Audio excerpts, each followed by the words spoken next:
నాకైతే నేర్పించాడు. వాస్తవానికి ఈ ప్రాంతంలో పరిచర్య చేయటం అన్నది నిజంగా దేవుడు వారికి ఇచ్చిన గొప్ప భాగ్యం. నిజంగా దేవుడు వారికి ఇచ్చిన గొప్ప భాగ్యం. ఎందుకనంటే మేము చేసిన మా పరిచర్యలు అయితే ఉన్న వారి దగ్గరే పరిచర్య, వాక్యం ఎరిగిన వారి దగ్గర పరిచర్య.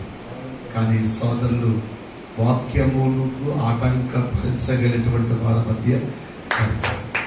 దేవుడు ఈ దీనదాసుని 20 సంవత్సరాలు ఎత్తుపట్టుకున్నాడు.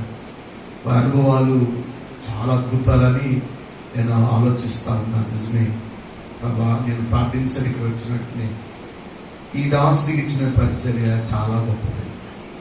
అబ్రహాం అట ఏ స్థలానికి వెళ్ళినా అక్కడ ఒక బలిపీఠాన్ని కడుతూ ప్రార్థిస్తూ దేవుని యొక్క నమ్మకమైనటువంటి విశ్వాసిగా